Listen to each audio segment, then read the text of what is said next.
Welcome to the Better Two podcast with DM Needham. I'm your host, Donna. Today, I have the pleasure of sitting down with Lisa and Joanie Pimentel of the Hat Ladies. They have a brand new record called You're a Star out, and it's not just your average record. It's a record for kids, but adults may like it too. So tune in and hear about their journey of creating the record and being a music teacher and so much more. Hi, Lisa. Hi, Joanie. How are you doing today? Hi, Donna. Good. Hi, Donna. How are you? I'm good. So we're going to dive right into this. Why do you call yourselves the Hat Ladies? Well, we have Besides these the fabulous hats. Yes. We have these fabulous hats, and we just had to have something to do with them. It's like, what can we do with these hats? Let's start a music project. And actually, it's a reference to the fact that we wear a lot of different hats in our lives, as you know, many people do. So it's really a reference to that. It was Lisa's idea. I like wearing hats. I'm sure it's a question that comes up because when people think of hats nowadays, I mean, back in the day, people will wear hats for many different reasons. And other than winter, you know, people don't wear hats as often. You had berets that people would wear, and Mary Tyler Moore had her iconic throwing the hat up. But we're gonna make it after all. But we don't wear hats as much anymore. It's true. You know what? I actually wear hats a lot. I'll wear baseball caps. I wear fedoras. I do like hats. I love hats. Unfortunately, I have a gigantic head. She does. It's true. And they don't, as much as I would love to wear hats, when you go into a store and pick one up, there's never my size. In fact, this hat here, Lisa ordered them for us. Custom ordered. And mine I had to send back because it wasn't big enough. I said, give me your biggest hat. And they sent it, and it was still too small. Kindergarten graduation, they had to get me a bigger little cap for my head because I understand that problem wholeheartedly. It's to hold your giant brain. You can change the name of the podcast to Big Head People Podcast. Right. Well, you know, then Joanie, you got a giant brain. That's what happens. You need a really big hat. I mean, you can find hats like at Torrid because they will size up because it's a plus size woman. But most stores, no. Mm-mm. And then, of course, if you get a small hat, it's going to just like cut off everything here. And you're like, Joanie's head has its own weather system. Okay, just kidding. Okay. So you're both music teachers. And yes. I read in your article with Divine Magazine that you guys were touring musicians. Is that true? I mean, what was that about? True. Well, go ahead, Lise. Well, the both of us have been playing music since we were able to, 15 years old. We both had our first bands, even though we weren't in a band together. But you could, I said this before, is that you could track our whole life by what band we're in. The timeline of bands we were in would be a straight line. So that brought us here. We've both been signed to different labels. Have you been? Yeah. Yes, I had small. And I was on Warner Brothers with a band, and we had a band together, and then we did a lot of touring, and that's just been our life and who we really are. It's the Hat Ladies album is something we've always wanted to do, but that's really the new thing for us. Yeah. Yeah, we hadn't, prior to the band that Lisa and I were in together, which is still we're still a studio project. Before that, when I was back in Boston, I was in a band and toured Europe multiple times, and China, and but teaching has always been an anchor for me, for sure. I've always, people ask me how long I've been teaching, and I was like, I've been in and out in teaching for the past 30 years. But when we say touring, it's like touring during the summer. We tour all summer. We tour over winter breaks. We go out, do fly dates on the weekends. It's not, we've never been, because like Joanie says, we're at the core where we really are teachers too. And we're tethered to the teacher schedule. It's pros and cons to that, all of that. And one is that you're tethered to it. So it's always built around that. Yeah. I mean, as far as being a touring musician, I think typically speaking, because, my children are grown now, but when they were growing up, I can't be gone for months and months and months at a time. But I think generally once they got to be older and adults, I could do about 8 weeks at a time, but I wouldn't do much more than that. Yeah. Yeah. What'd your kids think about that? But hi, I'm going off on tour. Yeah. What did they do? My own children? Yeah. I mean, did they think it was cool, or did they were just whatever? You know what? for them, my life was very compartmentalized, that I would be, when I was at home, to them, this was not anything unusual. It's just what mom's job was, so, and it worked out great when they were, especially when they were in like elementary school, because I was free all day and early evenings, so I could chaperone field trips. I was a room mother, and I did all that. And then we'd go home after dinner, they'd do their homework, they'd go to bed, and then I'd go to work. So I didn't sleep for about 7 years, Yeah. but for them, it actually worked out pretty well. And then when they got to be older, they're not really super impressed with it because it's just part of their normal life. That was my job. Sometimes though, when another young person or somebody else would be like, oh, Yeah. I saw that show, or I heard that song in the movie you did, it's so great. And then they are suddenly reminded that, Their mom's a rock star. And of course, then mom's got some cred and it's important. And yeah. they think it's cool when somebody else is impressed by it, Yeah. but they are not that impressed. It's kind of like that with the students too. It's not, it's really about the work with the students. Like we're so into the work itself that, I think, sometimes they're like, oh, wow, and then you find out that some of them actually do deep dives and they come in and they can play. Like this kid one time, we had this song called Drunk Creepy Guy. And some of the music we don't advertise it at school, but the kids know we were on it. And Walter came in and he's playing the song on piano. I'm like, I know that song from somewhere, but I didn't recognize it because it was so not punky and not for kids. And not for kids. And I'm like, what is that song? And then I realized he's playing Drunk Creepy Guy on the piano. And he's like, hee hee hee, Drunk creepy guy. Oh yeah, that's a No Small Children one. Yeah, and this like they have not a hat. I shouldn't have brought that up in the Hat Ladies interview. So yeah, kids don't go to that one. Okay. Yeah. So, but prior to this, I mean, we again kind of compartmentalized. We've kept these lives very separate.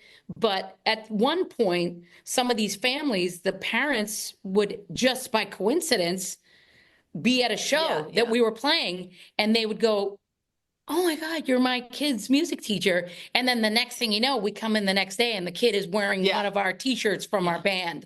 So at that point, we really allowed us to kind of talk about that and really speak to the experience of being a live musician with the students, without, there was things we could play for them and we did, and other things that we would never dream of playing at school. But it's also like the experience we have, as far as them recognizing it, that's one thing.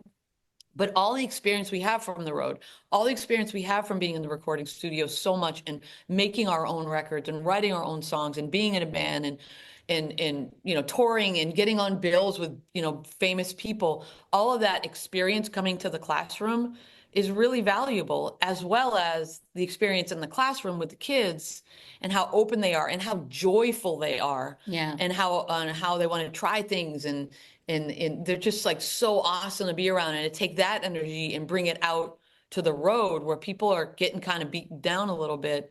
It's really kind of a perfect storm for us, Yeah, I would agree with that. And I was going to say, I think that also gives you a different feel. I mean, music teachers, no offense to any music teachers, but there's a lot of music teachers that just studied music and went into teaching, and that's it. And you have this real world experience that if a kid wants to end up becoming a musician, you can sit there and say, well, here are the roads that you can take. And granted, everything has evolved now with streaming, and it's not what it used to be as far as getting signed necessarily. You have to build your audience before they'll even look at you now. Right. But you still have all that real world experience. And that to me would be something that's priceless as far as being able to help somebody.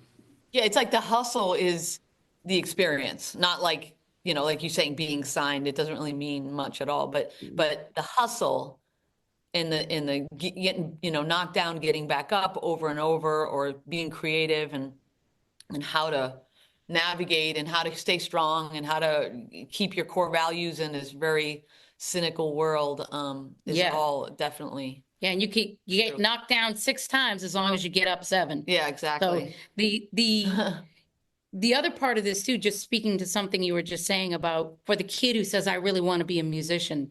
And we do have quite a few students like that, but we also have a lot of students who aren't that way. They don't necessarily identify as a musician, or they identify as being an instrumentalist or whatever, but making music is a valuable experience for them. So, I don't look at my job as my job is to create as many professional musicians as possible. I don't see that. For me, it's my job is to create as many positive experiences around music as I possibly can, because as Lisa says, music belongs to all of us. It belongs to every kid. And even if they don't go on to make music their life, this experience will enrich it and hopefully help them aspire to some other section of their life. That, it's like, most high school basketball players don't go on to play professional basketball, but the experience of playing on a team is really important to their development. And so we see it as a And way some of do. So we have quite a Yep. few students who have gone on to like Be really, really great careers. But yeah, I agree with that. But we're trying to provide experience for every We child. spend a lot of time thinking, because I feel like over the past like 10 to 20 years, people think that because of the way music is marketed on TV, like American Idol and all of that, like there are people who are singers and then there's everyone else, rather than everyone's a singer. Like we can all sing together, and it's like the most amazing thing. So spending time going, okay, there's people that really want to shine and have their solo moments, and then there's these great moments with all of us together where we're all doing this communal thing. And Yeah, and I think that that's what I love, the opportunity to try to yeah. But see, this is something I have to say, and I agree wholeheartedly with you. What you're doing, as opposed to, there's a lot of people that will sit there and say, "I'm not creative. I'm not Right. creative. I'm not creative," and that's because a teacher somewhere or a Yeah. parent said, "Well, that what you just drew was just bad. What you did Yeah. was wrong. You can't sing." If the singing or the artwork brings joy to you, who are you to say Then you're that to a doing it child? right. Right. Yeah. Right. And it's really not for anyone to say that. No one really has, it seems like just so overstepping to tell a person what they're capable or not capable of. Yeah, and I will frame it in terms to the students. Be careful not to present an opinion as a fact. That, and it's also in education, what we see a lot are students with a fixed mindset and students with an open mindset. And the same is true for adults. The difference being a fixed mindset will be, I can't play the violin. A open mindset is, I can't play the violin yet. Mhm. And that one little word changes a whole lot. And a child who makes up their mind what they are and are not capable of doing at a very young age, that's like a little thing that's whispering in your ear for your entire life, and it follows you. And Yeah, one of the things is that, and our school does this too. We're at a really amazing school. Is that it is we don't speak to like talent. We don't speak to what someone's capable. It's more about, we speak to the work, we speak to the effort, we speak to the joy. And if someone isn't practicing, they're not going to seek the rewards. But you don't want them to practice so they get some reward. The reward is getting better and Right. experiences music different. So there's a lot of emphasis on like the process more, and then into really instill like more intrinsic learning. But we're talking a lot about, now we're getting to pedagogy Sorry. here. Maybe we should. No, Sorry. well, I was But going to. you were talking about the whole streaming thing, and actually what has informed a lot of going into this album, this album has been getting written for the last 20 years. We just didn't know it. Yeah. So, or 20 years, maybe not 20 years, but for 1,000 years. a long time. And that nowadays kids are they have access to an astounding catalog of music.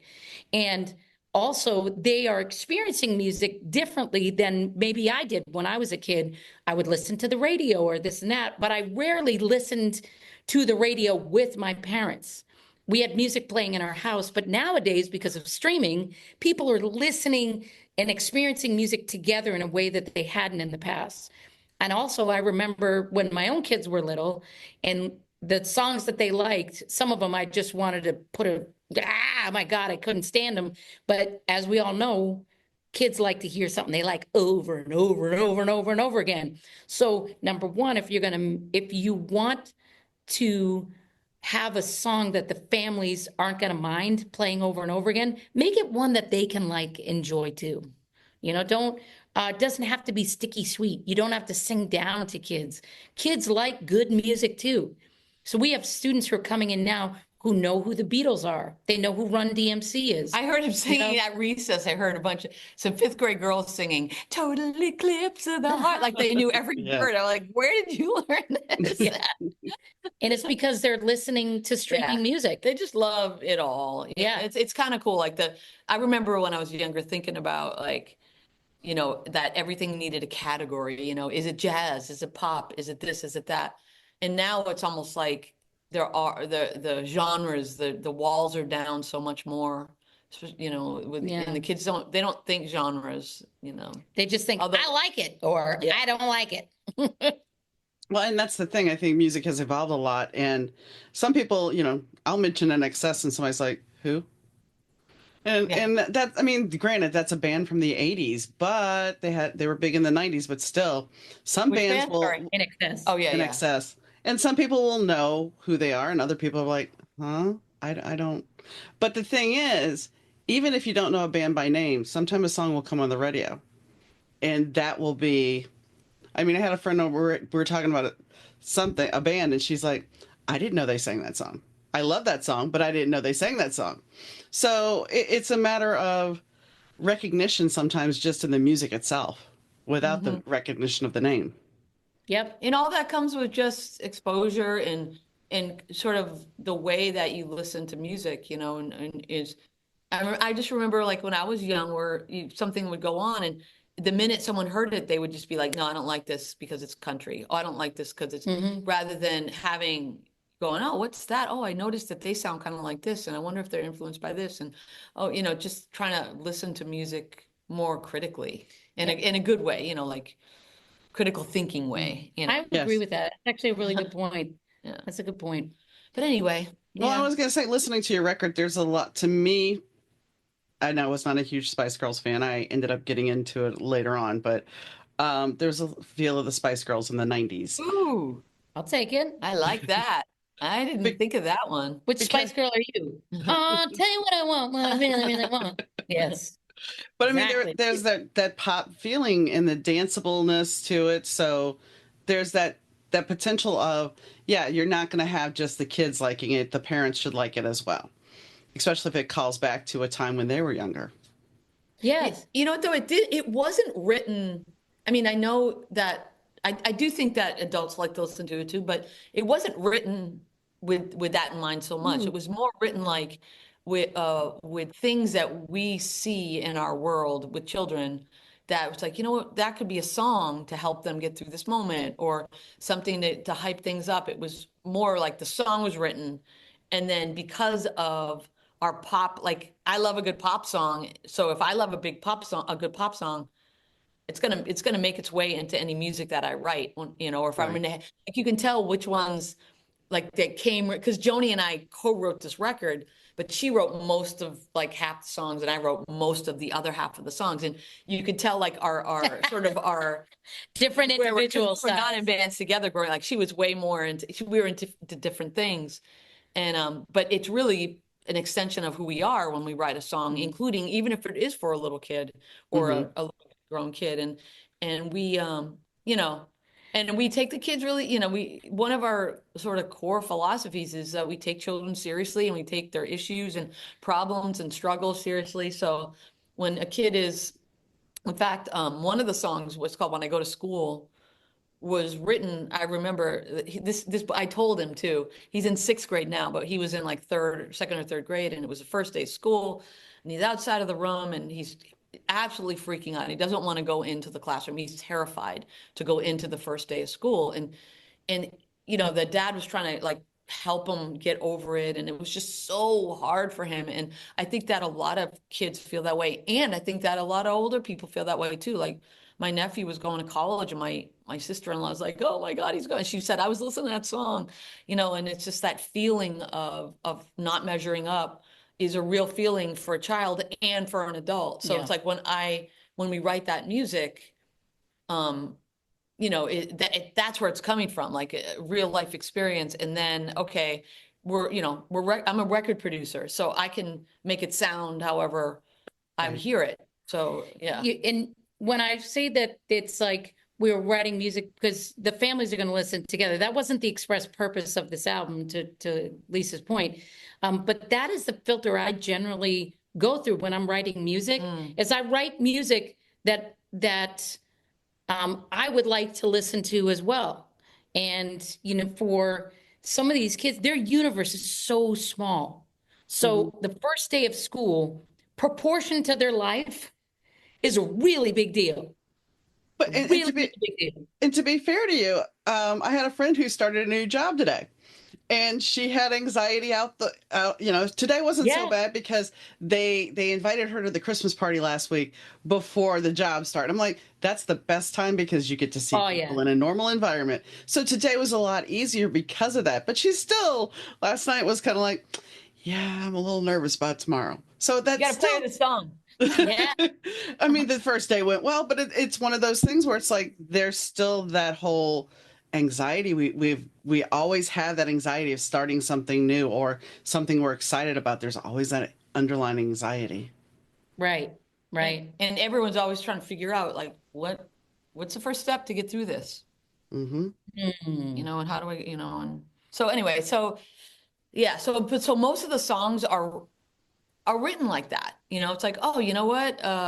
What's something? Oh, maybe a song to go to sleep. Well, how do I go to sleep? When I go to sleep, what helps me go to sleep? Let me try to write a song about how I fall asleep. All right. Next thing you know, let's put some little shimmery little things on top. And what do kids like? Counting down. Let's count that Mm-hmm. down. And next thing you know, let's put a viola on there, make it sound really cool. Let's put Bob play piano on it. Yeah. Let's like make a cool arrangement. I love the arrangement, the way that all worked out on that one. But just like all of them, though.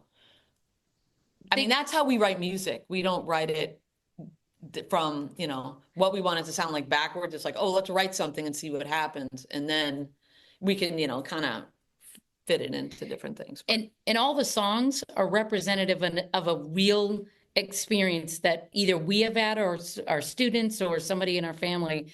It wasn't just, oh, I got to write a song about this. It was, I'm feeling this way. I'm going to go ahead and write this song. So, like the I Missed You song I wrote that right when we went to virtual school. And I've seen their faces for the first time after figuring, and I missed you so much. I missed you. And it was just kind of like, I kept saying that over and over again. I missed you. I missed you.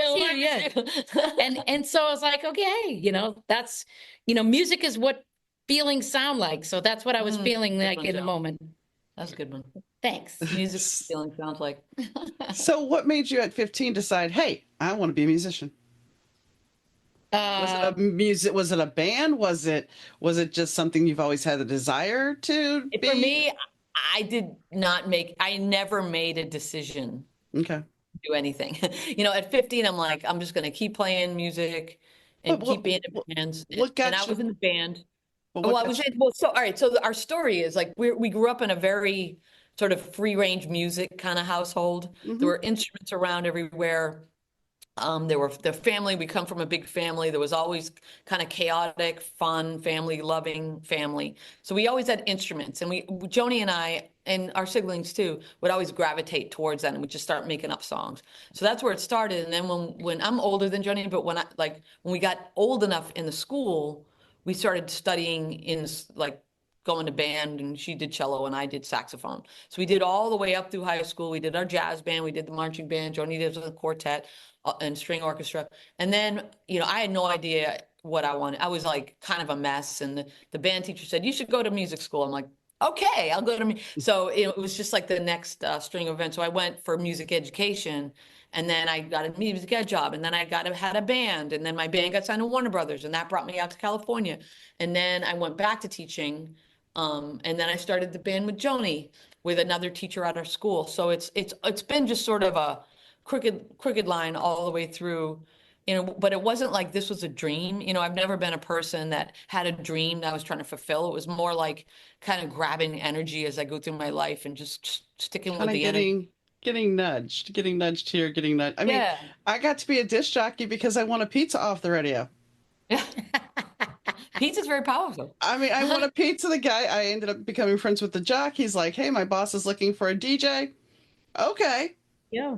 So, I mean, I understand that Yeah. My navigation. path was a little bit different from Lisa's. Like I'd say for me, it wasn't like a decision to do it. It was more just like that's always who I was.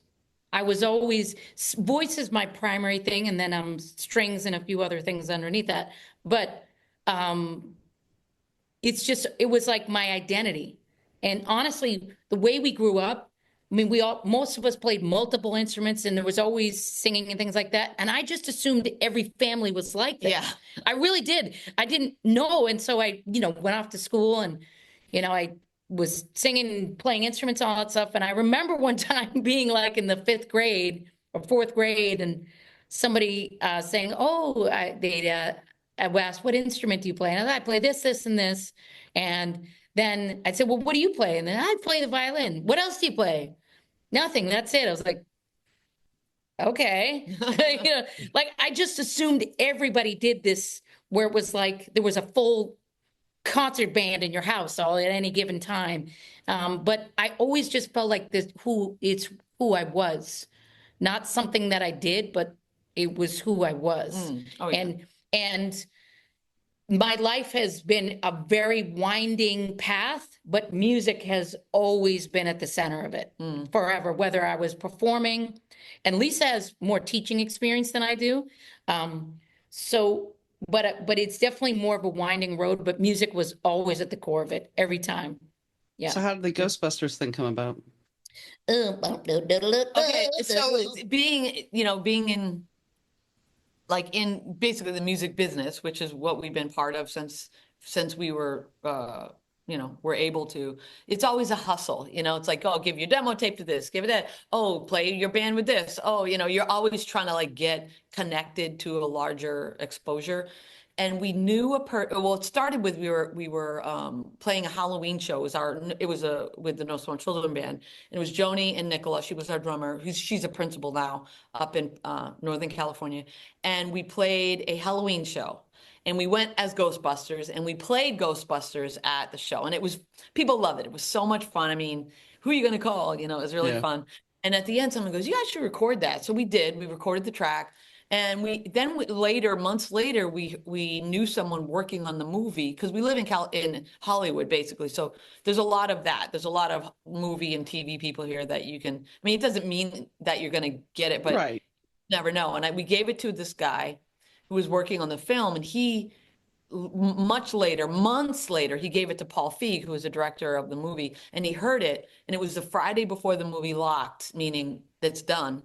And they're like, "We want this in the film." So they called us up. We didn't even have a lawyer. We found a lawyer, got everything signed within like 3 hours. Yeah, they were like, if you want this to happen, you have to do it within the next 6 hours. Yeah. We're like, okay. So in 6 hours, we got a lawyer and we had it signed and send it back. And it was awesome. And Paul Feig, actually, he really championed us. Yeah. When he heard the recording, he was like, "Nope, we're going to make this happen." And he's actually afforded us many opportunities since then. The Simple Favor was another film he put us into, among other things. And that was it really Jackpot too. Jackpot, that's right. Yeah. That's right. But it was really like, once that happened, once we knew we were going to be in the film, it was like being shot out of a cannon. Yeah. And Imagine.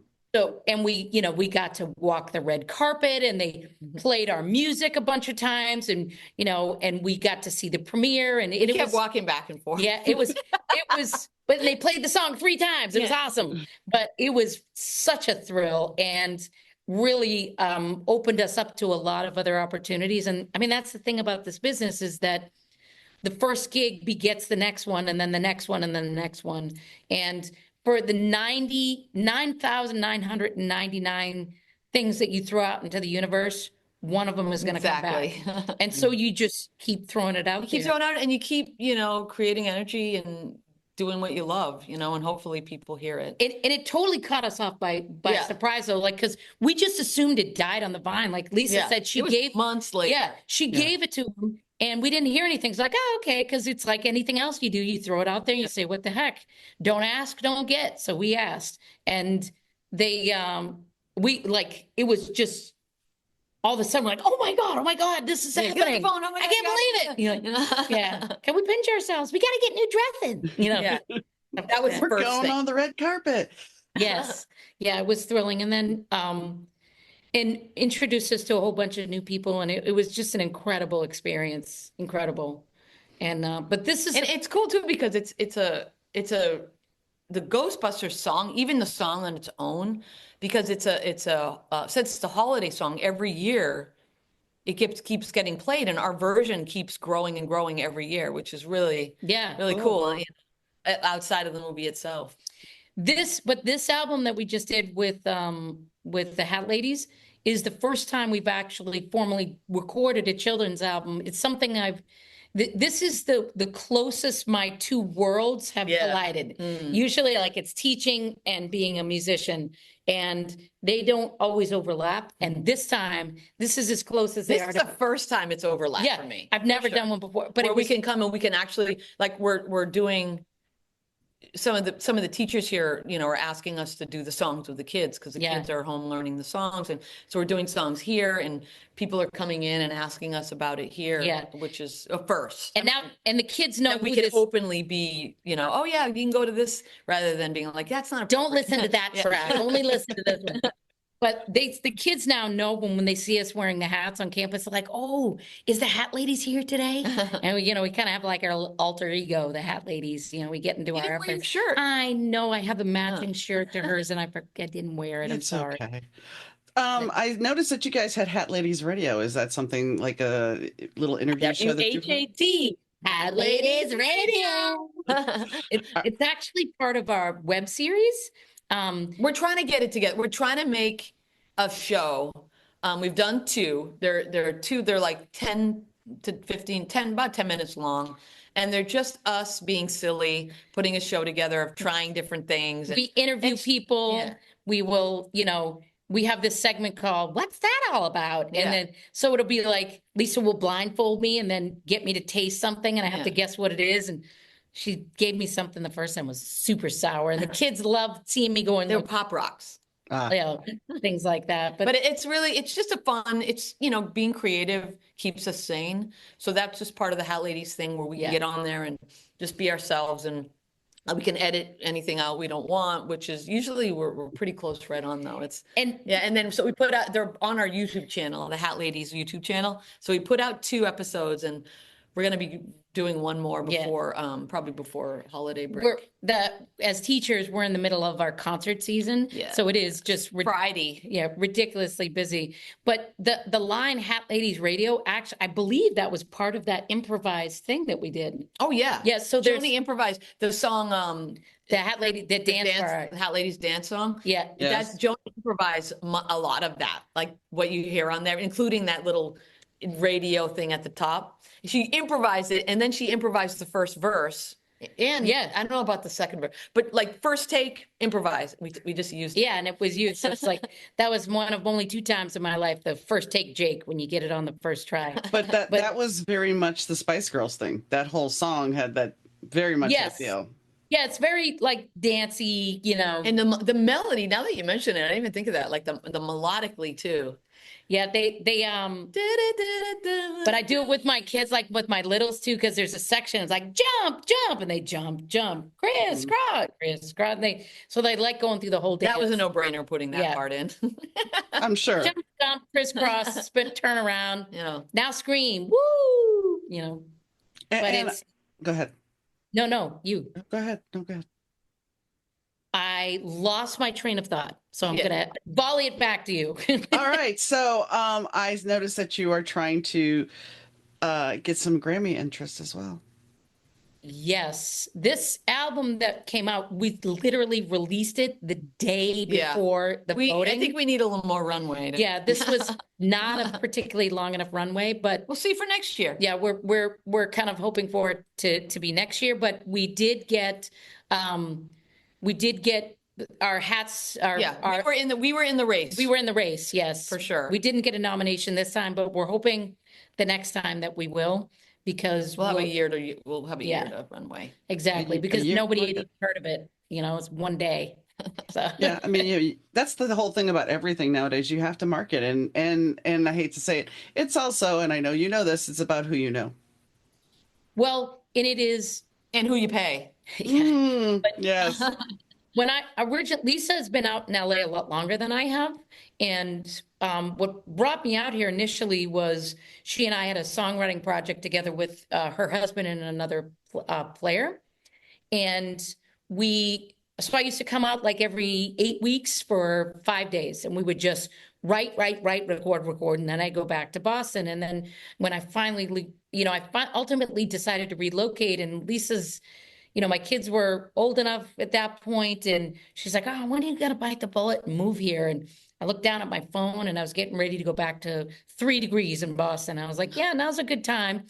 But in terms of the songwriting and the production and the performing and all that, it is a lot about being in the right place at the right time. So if you want to be in the right place at the right time, you got to be in the right place as much of the time as possible. That's absolutely true. And it is who you know. I as you were talking, it's who you know, but it's also, I feel like it's more of an even playing field than it's ever been right now. Like, it used to be, when I was starting in all of this, it would be like, if you don't have a record deal, you can't make a record. Mm-hmm. And now it's like pretty much anyone can make a record, which makes it harder for everyone, but more possible. If you hustle and you get, that, like you said, a label won't sign a band until you have all this stuff going on your own. Well, everybody has access to all the same things. Right. Which does even it out. It's like there's a lot more money a lot more people, musicians, whatever, artists, making a lot less money. And but I feel like it's possible for everyone. If you have time to do social media constantly, and you hustle and you go out every night of the week to shows to meet up with people and get, like you say, be in the right place at the right time.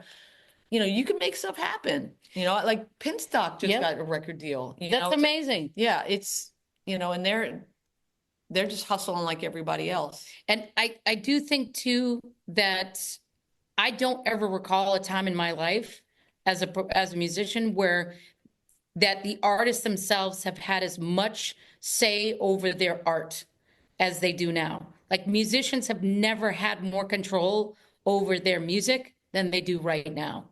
But it's just harder to find it. Yeah, it's harder to find it, but we all there's way more access. You have access in a way that you absolutely never did before. As an author, it's the same. I watch people sit there and hustle to try to get that book deal. And it's like, why? They're going to tell you what your cover is going to look like. They're not going to market you necessarily any more than you're going to market yourself. And you get to tell the story you want to tell. It's worse for authors, I think. Yeah. It's really hard for the book. The book thing, I feel, is really, really hard. You can self-publish, but it costs a lot of money to do. You have to have a lot of money to self-publish a book. Not really. No, I'm talking about the actual cost of creating it, not like to distribution and stuff. Yeah. I've published 5 books. Okay. I have published 5 books, and the most expensive thing that I've blown money on was a public relations agent that did absolutely nothing. An editor cost me about $800. A cover artist, I actually do my covers now, but at the time, it cost me $100. So I mean, but for some people, like $800 and $100 is a lot of money. It was the only reason I could do it was because I had money at the time. But I've gotten to the point where I've taught myself, and the problem is, there's a lot of people that are predatory, and it's the same thing in the music industry. I can make you somebody. I can help you publish this book, and you just sign your rights away, and I'll publish your book for you, and you can pay me to publish your book. I never went that route. But there are people that will do that. And when I taught a class about self-publishing, there was a person that came in and said, I paid $800 for somebody to publish my thin little book. And then after they published the one copy, I never heard anything from them again. Mm. But yeah, I mean, it's a tight business, but it is, what I'm getting at is just like with a musician. I mean, because you need equipment. If you're a musician, you need the equipment to record. So both of them, either it's a musician or the author, have those little expenses that they have to deal with. Yeah, it's true. It is. It's like, especially when you're first starting out, for every $100 you earn as a musician, you're paying $200 to do, for a band, a movie, or By the way, we have to pay Richie. Oh, okay. The We got merch. We'll make merch that money guy. back though. Yeah. Hmm.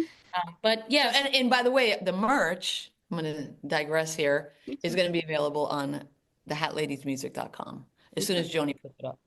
And what kind of merch is this? t-shirts, bucket hats, capes, and like some fun beaded bracelets. And but in addition to that, as music educators too, we know that when you are trying to do a lesson plan and you want to teach a song, if the backing track and the lead sheet is available to you, makes the lesson go by so fast. We actually sell we have the backing tracks and the lead sheets available for anybody who wants to download it just to play it You can get themselves. to it from our website, Yeah. but it's on Bandcamp. Bandcamp, yeah. Nice. Stuff like that. So it is, and I love merch, honestly. I have a million band t-shirts. All my shirts are band t-shirts, are black. First of all, they're black with white writing and Always choose black, but the people love t-shirts and people love, the bucket hats are new. The bucket the hats. kids like the bucket hats right Yeah. now. That'll go away, but right now they're into it. Yes. None of the bucket hats will fit me, of course, because I have a giant melon. We're back to the head thing. It's okay. And full circle. It's always good to go full circle. So do you plan on touring this summer with this? Or on spring break? The interesting thing, like the children's music and family music, that circuit is different than what I am used to typically. You're not going to be playing nightclubs. You No. play libraries, or you play yeah. music, Right. family, things like that. So we do have shows that we're playing. We don't have a specific tour planned. Yeah, we're at this not point. planning any tours right now, but it's definitely something we want to start doing. Yeah. But it's not the familiar routes that we have, routes that we have with our other projects. So we're figuring that out. We've done a couple shows, small shows, but we're figuring that out. Yeah. Right now we're pretty much on the internet. Yeah. And I mean, that's the thing. It's like you can play libraries, you can play festivals. There is back in the day, shopping malls, because we don't really have. Yeah, not so much. Yeah, they're harder to come by these days. And most of the time when you're, there are places you can do and things you can do, for 'Cause sure. there are tours, like we can book our own tour with like a rock band. It would be a whole new start with Hat Ladies, with the Hat Ladies tour, but I know we could do it. Oh, yeah. Yeah. Yeah. We just haven't gotten there yet. Yeah, it's So yeah, one rung at a time, but we're working on it. yeah, we're working on it. So will After the winter concert, Which I know, I mean, that has to be a lot of work in itself, putting together a concert. it's so fun though. It's a blast. super fun. And for our school in particular, we have tremendous support for the arts where we teach. And what is foundational to any performing arts program is performing. So we have concerts, instrumental concerts, vocal concerts, a dance performance, theater. There's Pep band at the pep football band game. at the games. So there's every grade does a different thing, and there's It's a blast, and I love the holiday Me music. too. It's like a good communal thing. Yes. For everybody. Yes. The kids are playing all the songs, and we have like a sing along thing at the end. Yeah, but we're doing how many performances in a year do our kids do? A lot. Like at least almost close to 30 Wow, that is performances in a a year, lot. which is a lot. But Which is a lot. that's part of our philosophy though. Yes. The immersive part of it is just get them playing, less talking, more playing. So we'll just we'll put a pep band at a football game, because the kids love that. They love it. And again, it's following the energy and And if they're into it, we'll do it. If they're not into it, I'm not into it either. Understand. I mean, Yeah. and the thing is, it is better to, they're going to learn much more by actually being hands-on than sitting there Oh, in a you bet. classroom. And just, Experience is the best teacher, no yeah, doubt. And yeah. it's also too, we have to have fewer conversations about practicing Yeah. when they have to have a performance, because the pressure of the performance is what motivates them to practice. But it's the siren song of every music teacher. You need to practice more. You got to practice more. How do you get to Carnegie Hall? Practice, practice, practice. It's So a very old joke. if you had, if this, let's just say this blows up, would you be willing to walk away from teaching? Ooh, I always feel like every single decision, I have to wait till that moment. Oh, yeah. I would absolutely, if something blew up and there was an opportunity that came along, I would absolutely responsibly walk away, in a way like because I did before. I was a high school band director when my band got signed out of Boston, and it was Randolph, Massachusetts.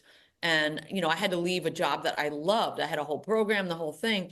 And of course, I'm going to go to LA with my rock band, do a record for Warner Brothers. And I know I do the same again, with the idea that, you cover your tracks, you're part of the process to make sure it all doesn't fall apart when you leave.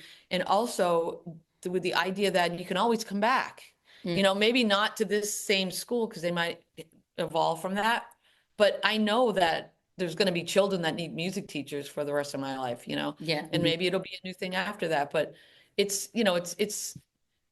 I look at all of this as like it's all little roads in my life, and I want to like have a life that I took advantage of everything that came my way. And certainly that would be something I want to do. But I also love this. Like I love my life here too. So it would have to be something that Have to be a really, very big carrot. yeah, But if that did happen, first of all, what a wonderful problem to have. yeah, exactly. And I think that we have to model for the kids, not just what we do in the classroom, but the choices we make for our life. And that would be a big risk for us to walk away from a job that we love. But if you believe in yourself and an opportunity comes your way, sometimes you have to jump. You have to take a try. And that is good modeling for our kids. When you have an opportunity, even when it's hard, go for it. I should say not, but I would also feel like teaching is something that's kind of attached to my bones. And I'm not sure. It would be a diversion for both of us. Like It wouldn't be I would like go off and do nothing, but I'm always going to come back to teaching. It's because it's just so rewarding for me. And I say this is in this day and age, we're very fortunate at the school that we work with, but this is probably the hardest time that I can remember being a teacher. Yeah. For a lot of teachers. They are stressed to the max. And also the kids are like the brains of the children. Everything with the pandemic, things change. and then technology and the brains, like the whole like device thing I feel like it's changed brains, and it's definitely challenging for sure. Yeah. But at the same time, you just, it's like everything, you evolve as you go. You evolve. All right, this isn't working. What will work? All right, we're going to do, instead of doing one concert where they have to focus, we're going to do, like we said before, 30 concerts and get out there and do all these fun things where their focus has to be in a different way, but it's definitely challenging in the classroom right now. Yes. But it's like what you said, though, we would both, I can pretty much say that we would both always want to come back to teaching if that happened. I did come back. Yes. I was on Warner Brothers, and I just couldn't get back to teaching faster. I missed it so much. Yeah. I don't know what it is. Maybe it's my controlling nature, but I don't think you're controlling. well, a lot of teachers are like, they love the control of the class. They like the details. It's manageable. They got their planner and they got the board and they're super organized. And like it's really, I have always thought that in my life I've kind of had a parallel career, you know, Hmm. and now it's all, but they're really kind of the same thing, you know, like being a musician and being a music teacher. You know, when you sing to a crowd of drunk people, it's very similar to running a kindergarten It classroom. really is. So, I can but imagine. it's the greatest. Like, hey, listen, if you don't love the sound of children singing joyfully, there's something broken in you. Seriously. Like it's way bucket filling. And because they like my jokes and I'm big, my jokes go over real That's well the with real reason. She likes 5-year-olds. people laugh at her jokes. That's why she Captive loves audience, Nothing- captive Yeah, audience. right. captive audience. That's exactly right, Donna. But I mean, here's, when you bring up a good point about technology and technology in the classroom. At least being a music teacher, you don't necessarily have that distraction because there's something else except for voice, something else in their hands. There's an instrument in their hands. Yep, Yep. definitely. But I feel like we're up against, yeah. I feel like we're up, like when you think about what they're seeing on a daily basis, and what they're exposed to, and with devices and YouTube and TV and the music that a lot of them listen to, all the messaging and the country and the politics, the way the politicians talk to each other, all of this and that's what we're up against. Yeah. So they come to class and that's what like their whole world is exposed to. And they're anxious parents because parents are super anxious right now because they're uncertain for their children. So that's what they come in with. And then we have to get them to believe that, and peace on earth, you know what I mean? Or, Right. joyful songs. And I think that's, going back to what I was saying before, that's also one of the real challenges that I think a lot of us are having in teaching is that's, everybody but us is like telling them something different. Yeah. And like pulling it in the other direction. It's true. And then the teachers will get blamed for a lot of the problems on top of it. So Or they're blamed or they're held, they are being asked to provide something for students that they've never had to do before, that is typically something that you would see at home, can you tell my child to practice? Yeah, of course I do, but we also need you to make them practice. It's kind of like they didn't want to. It's like, okay. Yeah, okay. But there's a term that I've heard recently where the great rewiring of children's the brain. anxious generation. Yeah. Book. But the great rewiring is essentially the kids who are brought up nowadays, they are rarely bored. They have access to nonstop entertainment and the speed with which it happens. The algorithms are tapped into their brains and they don't experience boredom. And when things often get really, really hard, they have difficulty pushing through the discomfort. And so that's what we're competing with too. And with the parents too. The parent. Yeah, the parent. Hey, listen, the adults are on their phones as much as the kids are. Well, also the great rewiring you're talking about is it's like early 90s is when that stuff really started to happen. Yeah. They're all parents of the kids now. Yep. It's like it's almost worse for them. They were the ones that really got messed up. But we could talk, I feel like we're back on. I am waxing poetic a lot, but it is kids are different now. Teaching is a different thing than it was 20 years ago or even 10 years ago.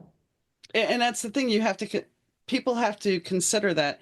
And, I was at a restaurant and there was like a 3-year-old with the cell phone watching a movie at the restaurant. And it's like, okay, but are you doing your child a disservice? Because you're not allowing them to be creative. They're being fed things right off the bat because they're not getting bored. And they don't, and it also means they're not learning how to self-soothe. Right. It's also, but the parents, it's easier for the parents to not have to worry about a screaming child too. Yes, it's true. I get it. I mean, I was a parent and I get it. And, when you were talking about the repetitive thing, my daughter The Little Mermaid. Oh my gosh, she would sing the little ah all the time. My But oldest loved Barney, and I was like, oh my God, please, no more Barney. oh, my oldest had the alternate Barney song that I will not sing here, but yeah, Okay. it wasn't very friendly to Barney. Okay. Okay. Oh, got it. Okay. So yeah. Yeah. So is there a plan to do another record? I know you had four songs done, and then you wrote five more to add to this. Is there another record in the works? Probably. Like there's some songs that we didn't put on this record that because they weren't finished or weren't done being realized. But we're always writing songs, you know, Yeah. like both of us since then, and probably you've probably written songs since then. Yep. And so have I. And you know, when we have some time, you know, where there's a runway to actually get it done. You know, what I don't want to do is like start it and then let it sit. You know, you know, when we have like a month or two to really dive in, when we have time, and we'll do another one. And it's also what we've learned from this experience too. We had a self-imposed deadline, Yeah. which really helped. And we haven't really done that before so much is we said, okay, we got to have it done by this date for sure. And I think we do better when we have deadlines. Yeah, yeah.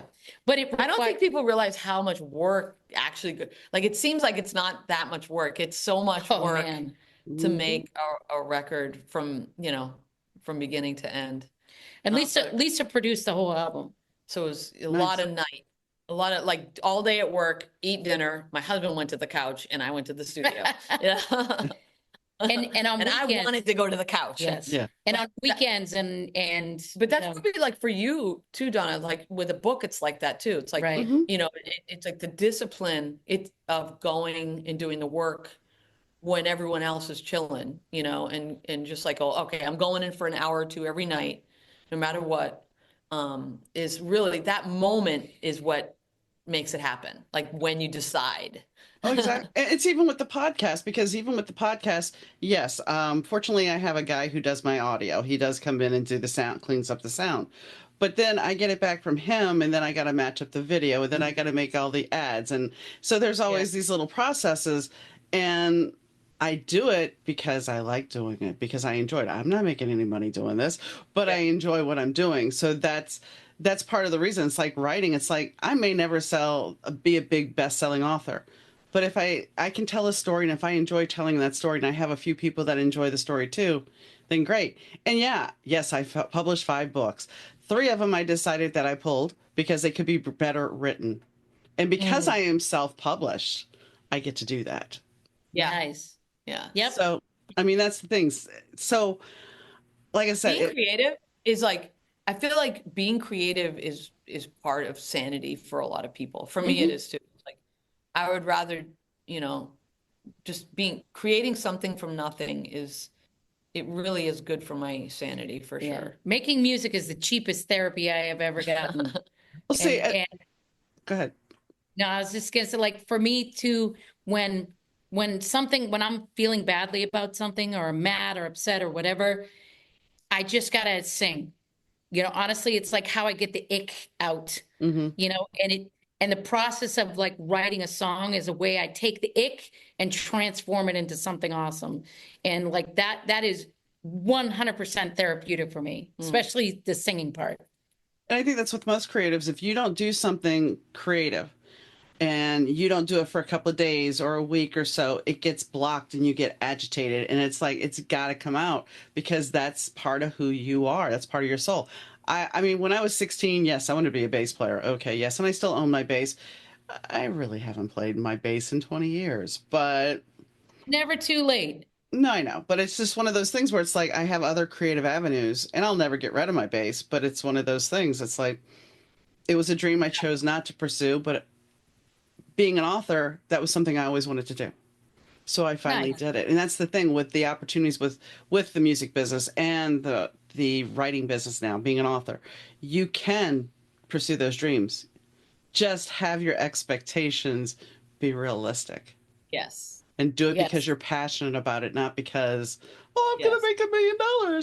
You. Right, exactly. Absolutely. So Or is we're there, going to be better, so much better than everyone else, Right. the other band on the bill. Right. yeah. or Like whatever. it's also the whole idea of better than or worse than. It's so silly when you're talking about music because there is no best or better. It's just what you like the most. Right. Like food. It's like saying, fact, brownies are better than cookies. That's not a fact. I just like it more. Maybe in my world, brownies are better than cookies, but in your No, world, that might be something different. I like exactly. brownies and cookies. Can I have a brownie cookie? How about a cookie brownie cookie? Do you want some ice cream or whipped cream between those? Yes, that Mm. sounds delicious. Now I got to go and eat my supper.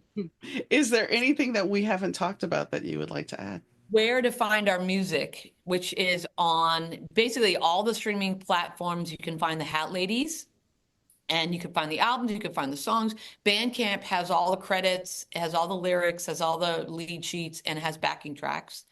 Our website will soon have our merch. It doesn't at the moment, but it will vary by the time this is She's out. It she's will. elbowing me. Hurry up and get that. And then of course it's on Spotify, Apple Music, and everything in between. And our YouTube, we have a YouTube channel. Follow us on YouTube where we have the Hat Ladies Radio. Hat Lady Radio. And among other things, like little videos, like you said, like, sometimes I just like to be creative. So like a little stop motion Hat Ladies Yes. video or something like that. And so you can get it all there too. But that's basically it. And all those links will be in the show notes. I thank you ladies for coming on. Thank you so Thank you much, so Donna. much, Have Donna. a wonderful day. Joanie and Lisa's journey was one that's pretty interesting. I mean, when you think about it, our lives never are very linear. We try things, we try to do something, and maybe we end up here and maybe we end up there. And you never know. I think back to when I was living in New Orleans for the second time in my life, and someone told me I was going to be based out of Chicago for my career. And I just was like, there's no way I'm going back to Chicago. And I've been here 30 years. But at the time, it was like, nope, can't do that. And the statement about taking, you have to be not only in the right place at the right time, but you have to be willing to take that risk. It's something that's very important. And sometimes we have that opportunity and then we get in our own way. And when we get in our own way, we block ourselves from doing that. And that creates a block for energy. And when you listen to the kids' record, it's like they're dealing with those childhood issues. And I think sometimes as adults, we may not have had those proper teachers, those proper people in our life to push us through to have faith in who we are. And Joanie and Lisa seem to be those teachers that will give you that gives you that inspiration, that's going to tell you, yes, you're creative. I can't tell you how many times I've read for clients doing readings, and I'll tell them that they need to pursue this creatively. They need to pursue art, or they need to pursue something else, and they need to work with being more creative. And these grown people will look at me and say, I'm not creative. I don't know how to do that. I'm not creative. And that's because somebody somewhere down the line said, yeah, you don't do that. But the thing is, we all have that creative soul inside of us. We all have that part of us that is wanting to be able to create something from nothing. You know, whether it's planting plants, whether it is decorating your house, because most people are like, oh, well, that's not creative. But it is, because when you're putting together your look, your aesthetic, as some would say, for your living room or your bedroom, that is creating. You're creating a look. Granted, you're borrowing from other things, but sometimes art is about borrowing from other things. Like music, you can sample things to make a new song. You can create something. Or like they did, they fine-tuned and recreated the Ghostbusters theme. And that led to an amazing opportunity for them. So don't get in your way and sit there and say, well, I can't do that. Because that is the biggest block you will ever have is, I can't. Who said that to you, and why can't you? Get out of your way and go check them out. All their website information is on the show notes. The Hat Ladies, like I said, I listened to it and it does have a little bit of the Spice Girls. So you might find yourself wanting to listen to it with your kids and enjoying it because it's going to get you moving. It's going to get you motivated. There are a couple of slow songs, but overall, there's a little bit of dance to it, a little bit of moving. So on that note, I hope you guys have a wonderful evening, day, whenever you're listening to this. I want to thank Fast Susie for the intro and outro music. And I'd like to thank Rich Zai of Third Ear Audio for our audio production. And I'd like to thank you guys for tuning in. And I really do appreciate it. So until next time, I wish you a very great day, and I'll catch you next time. Bye, guys.